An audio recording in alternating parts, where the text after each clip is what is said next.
ताजमहल 400 साल पहले बनाया हुआ इंजीनियरिंग का एक जबरदस्त मास्टरपीस है जो आज भी पूरी मजबूती से खड़ा है। इसकी टेक्नोलॉजी को देखने के बाद साइंटिस्ट आज भी ऐसा मानते हैं कि शायद ही आज फिर से ऐसी बिल्डिंग बनाई जा सके। जितना अट्रैक्टिव ताजमहल देखने में लगता है उससे भी ज्यादा अट्रैक्टिव इसकी इंजीनियरिंग है और शायद इसी वजह से यह आज दुनिया के 7वें अजूबे में शामिल है। इस वीडियो में हम ताजमहल के कंस्ट्रक्शन की बेहतरीन इंजीनियरिंग को समझने की कोशिश करेंगे। ताजमहल आगरा में यमुना नदी के किनारे बना हुआ है और इसका साइट सिलेक्शन भी एक बहुत ही टेक्निकल डिसीजन था। यदि आप इस्लामिक आर्किटेक्चर को देखते हो तो यह मोस्टली गार्डन के सेंटर में बने हुए हैं, लेकिन ताजमहल की हम सैटेलाइट इमेज देखें तो यह गार्डन के सेंटर में नहीं बल्कि गार्डन के नॉर्थ में बना हुआ है। तो क्या यह एक मिस्टेक थी इस्लामिक आर्किटेक्चर की या एक ब्रिलियंट इंजीनियरिंग? यदि इन सैटेलाइट इमेज को थोड़ा ऊपर से देखें तो यहाँ पर भी आपको एक परफेक्ट सिमेट्री दिखाई देगी। ताजमहल के जस्ट ऑपोजिट साइड में एक और सेम टू सेम ऐसा ही गार्डन बना हुआ है जिसका नाम है मेहता बाग गार्डन, जो सेम साइज और सेम स्क्वायर में है। और आज की मॉडर्न इंजीनियरिंग से हमें पता चला कि उस टाइम के इंजीनियर्स ने नदी और इस गार्डन को भी इसी ताजमहल का ही पार्ट बनाया है। और इस हिसाब से देखा जाए तो ताजमहल गार्डन के एकदम सेंटर में बना हुआ है।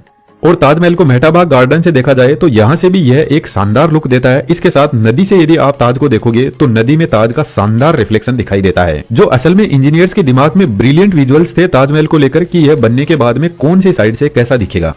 ताजमहल का फाउंडेशन इतना मजबूत है कि अर्थक्वेक, फ्लड्स और भारी बारिश की सिचुएशन में भी यह शान से खड़ा रह सकता है। ताजमहल के फाउंडेशन का आइडिया मिलिट्री फाउंडेशन और सिविल इंजीनियरिंग से लिया गया है जो इंडिस्ट्रक्टेबल है। नदी के आसपास के एरिया में एक स्ट्रॉन्ग फाउंडेशन तैयार करना बहुत चैलेंजिंग काम है, क्योंकि एक तो पानी की वजह से मिट्टी का कटाव होता रहता है और ऊपर से फिसलन भरी मिट्टी जो किसी भी फाउंडेशन को डिस्ट्रॉय कर सकती है। तो इंजीनियर्स ने सोचा क्यों ना एक ऐसा फाउंडेशन बनाया जाए जो पानी की वजह से कमजोर ना हो बल्कि मजबूत होता जाए। तो इंजीनियर ने सबसे पहले चैलेंज लिया कि जमीन को तब तक खुदाई की जाए जब तक मजबूत मिट्टी या स्ट्रॉन्ग रॉक ना आ जाए। जिस तरीके से आज के टाइम में हम बिल्डिंग बनाने से पहले स्ट्रॉन्ग बीम बनाते हैं, ठीक उसी तरीके से ताजमहल के फाउंडेशन में स्ट्रॉन्ग बीम्स के लिए कुएं खुदाए गए और कुओं को तब तक खोदा गया जब तक कि स्ट्रॉन्ग रॉक की मोटी लेयर ना मिल जाए। और लगभग 15 से 20 मीटर की खुदाई के बाद सेवरल मीटर मोटाई वाली रॉक की लेयर मिली।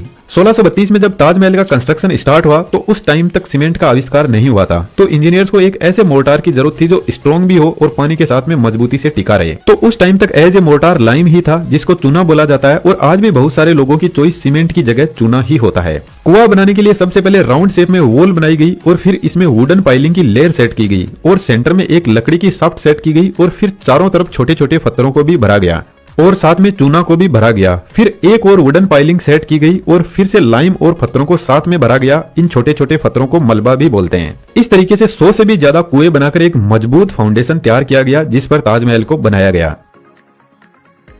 अरे यह क्या हुआ? यदि इस टाइप का फाउंडेशन हमने बनाया होता तो कुछ ही टाइम बाद में ताजमहल गिर जाएगा। और यह विजन आज से 400 साल पहले इंजीनियर्स के पास में था, क्योंकि जो लाइमस्टोन मुगल बादशाह शाहजहां के इंजीनियर्स ने यूज में लिया था उसको जब इलेक्ट्रो माइक्रोस्कोप से चेक किया गया तो काफी शॉकिंग रिजल्ट निकल कर आए। लाइमस्टोन में बहुत सारे स्मॉल ग्रेन्स, प्लांट डेब्रीज पाए गए जिनमें मोस्टली शुगर, काली मिर्च, चने का आटा और कुछ लोकल फ्रूट्स और ट्री रेजिन्स, जिसको पेड़ से निकलने वाला गोंद भी बोला जाता है, जो आई थिंक आपने ट्रीज पे चिपका हुआ देखा होगा। इन सब को चूने के साथ में मिलाकर फिर वेल में भरा गया और कुएं से एक शाफ्ट को बाहर निकाला गया और इस तरीके से हंड्रेड्स ऑफ कुओं से एक स्ट्रॉन्ग वाटरप्रूफ स्ट्रक्चर बनाया गया।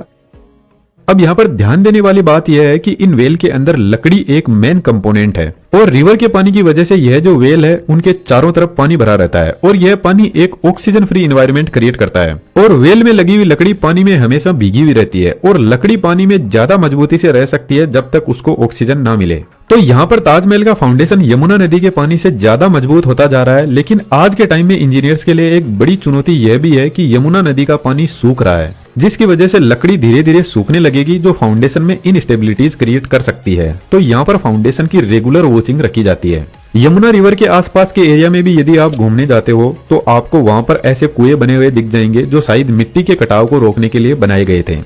कुएं के ऊपर जो शाफ्ट है इनको एक दूसरे से कनेक्ट करने के लिए यहाँ पर एक ब्रिक्स का स्ट्रॉन्ग स्ट्रक्चर बनाया गया जो एक शाफ्ट से दूसरी शाफ्ट से कनेक्ट होते हुए एक आर्च बनाती है। और इस तरीके से यहाँ पर बहुत सारी आर्चेज और टनल्स बनाए जाते हैं। ताजमहल की बिल्डिंग का वेट 25,000 टन तक है जो पर स्क्वायर मीटर में 25 टन का प्रेशर डालता है। तो इतने हेवी वेट को इवनली डिस्ट्रीब्यूट करने के लिए इस तरह का स्ट्रक्चर तैयार किया गया। वेल को सपोर्ट करने के लिए लाइम का फिर से एक बेड बनाया गया और इसी तरीके से मलबे का एक और फाउंडेशन तैयार किया गया इन आर्चेज के अराउंड। इस तरीके से ताजमहल का मजबूत फाउंडेशन बनके तैयार हुआ, जिसके ऊपर फिर से ब्रिक्स की एक और लेयर बनाई गई और इस लेयर के ऊपर ताजमहल की मेन बिल्डिंग का बेस बनाया गया जो लगभग 7 मीटर की हाइट का है। अब यहाँ से ताजमहल की मेन बिल्डिंग बनना स्टार्ट होती है, जो वाकई में इंजीनियरिंग का एक अद्भुत इन्वेंशन है। आपके यहाँ पर एक डाउट आ सकता है कि आज के मॉडर्न इंजीनियर्स को यह कैसे पता चला कि फाउंडेशन कैसे बनाया गया था? क्या हमने इसकी खुदाई की थी? नहीं, ऐसा नहीं है। इस फाउंडेशन का पता करने के लिए जियोग्राफिकल इन्वेस्टिगेशन की जाती है, जिसमें जियो रडार जैसे डिवाइसेस होते हैं जो जमीन के अंदर पल्सेस भेजते हैं और चेक करते हैं कि कितनी पल्स वापस रिफ्लेक्ट होकर आती है, और इसी बेस के ऊपर जमीन के अंदर लेयर्स की जांच की जाती है।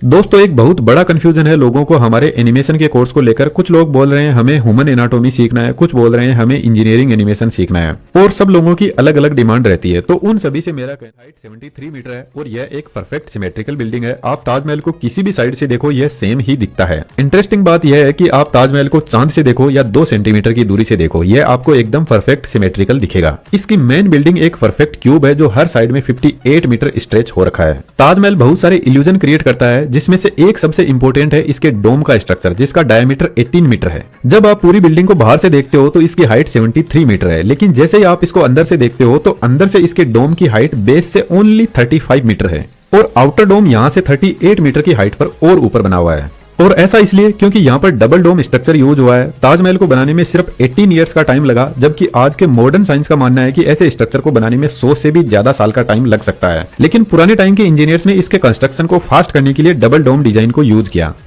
इनर डोम सिर्फ 35 मीटर हाइट पे बना हुआ है, जो बाहर के डोम को बेस प्रोवाइड करवाता है। आउटर डोम इनर डोम के 38 मीटर ऊपर बना हुआ है। आउटर डोम को फास्ट बनाने के लिए सबसे पहले यहाँ पर सिर्फ एक सिलेंड्रिकल शेप खड़ा किया गया और फिर इसको एक परफेक्ट डोम का शेप प्रोवाइड किया गया। इनर डोम और आउटर डोम के बीच में एक खाली गैप रखा हुआ है जो एक इंसुलेटर की तरह काम करता है, जो ताजमहल के सेंट्रल चेंबर को गर्म होने से बचाता है। इनर डोम की हाइट कम रखने का एक रीजन यह भी, कोई बात करे तो इको कम हो। एक सबसे बड़ा भ्रम यह भी है कि ताजमहल को व्हाइट मार्बल से बनाया गया है, पर ऐसा नहीं है। ताजमहल की पूरी बिल्डिंग को ईंटों से ही बनाया गया है ताकि इसके कंस्ट्रक्शन को फास्ट किया जा सके, और फिर इसके ऊपर 8 से 10 इंच थिक व्हाइट मार्बल की लेयर सेट की गई है।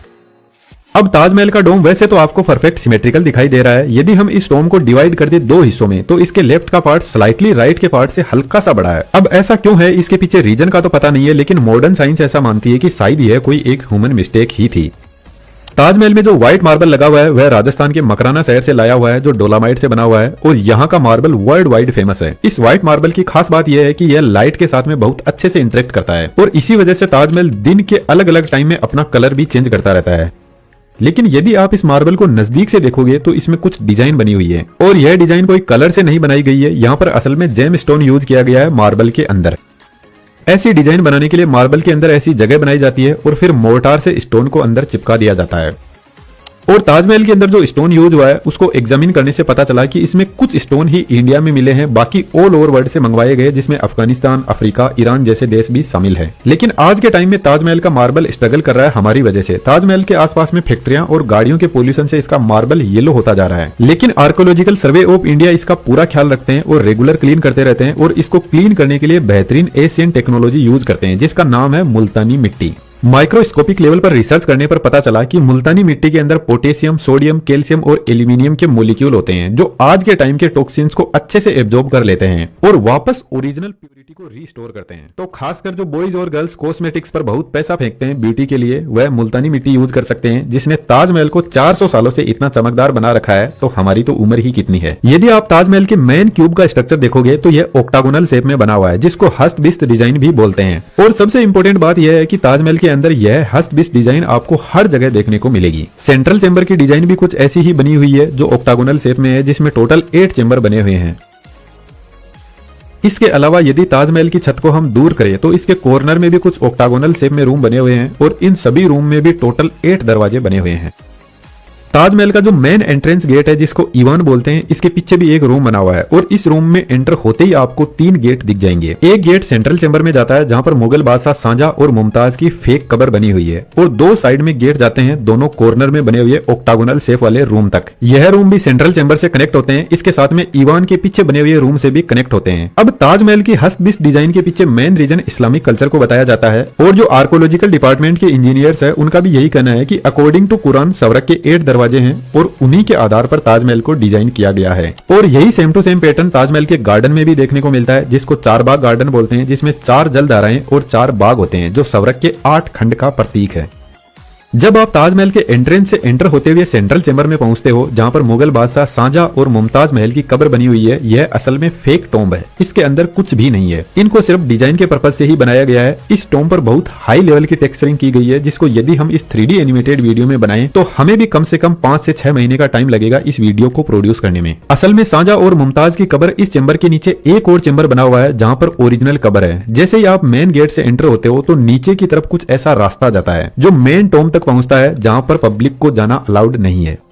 ताजमहल को लेकर एक सबसे बड़ा मिसकंसेप्शन यह भी है कि इसके नीचे 22 कमरे बने हुए हैं, तो चलिए आज उनको भी देख लेते हैं। लेकिन इससे पहले एक छोटा सा डिस्क्लेमर है, हमें एक्चुअल में ओरिजिनल फोटोज इन रूम की कहीं पर भी नहीं मिली है। आर्कोलॉजिकल सर्वे ऑफ इंडिया के इंजीनियर के इंटरव्यू और उनके द्वारा शेयर की हुई कुछ इमेजेस के आधार पर ही हमने रूम को हमारी इमेजिनेशन से ही डिजाइन किया है। हो सकता है कि रियलिटी में यह अलग दिखाई देते हैं। जैसे ही आप इस गेट को ओपन करके एंटर होते हैं तो आपको अंदर एक और गेट दिखाई दे जाएगा और यह गेट आपको सीधा उन 22 कमरों तक पहुंचा देगा। और जैसे ही हम एंटर होते हैं तो यह कमरे आपको दिख जाएंगे। इन कमरों में कोई भी मार्बल का यूज नहीं हुआ है और असल में यह कमरे नहीं है। यहाँ पर बहुत सारे छोटे छोटे चेंबर बने से इंटरकनेक्टेड है और कुछ ऐसे टनल्स बनाते हैं। और इनका असली पर्पज यह है कि यह एक तो पूरी बिल्डिंग के वेट को डिस्ट्रीब्यूट सिमेट्रिकली करते हैं और दूसरा रीजन है वेंटिलेशन प्रोवाइड करवाते हैं। क्योंकि ताजमहल एक रिवर के किनारे बना हुआ है तो यहाँ पर ह्यूमिडिटी लेवल इंक्रीज होना एक नॉर्मल सी बात है, जिसकी वजह से बिल्डिंग को नुकसान पहुंच सकता है। और इन टनल से एयर का सर्कुलेशन आसानी से हो सकता है, जिससे इसके ह्यूमिडिटी और टेम्परेचर को कंट्रोल किया जाता है। वैसे इन रूम को कोई भी स्पेशल पर्पज से नहीं बनाया गया है, यह ताजमहल के बेस का ही पार्ट है। ताजमहल के चारों कॉर्नर पर 4 मीनार बनी हुई है, जो फिर से एक ऑप्टिकल इल्यूजन क्रिएट करती है, जो यह दिखाती है कि ताजमहल एक बहुत ही बड़ी बिल्डिंग है। यह मीनार स्लाइटली आउटसाइड में झुकी हुई है, जिसके पीछे एक बड़ा रीजन बताया जाता है कि यदि अर्थक्वेक या कोई भी इन्वायरमेंटल डिजास्टर होता है तो मीनार गिर भी जाए तो मकबरे को नुकसान ना पहुंचाए, यह बाहर की तरफ ही गिरेगी।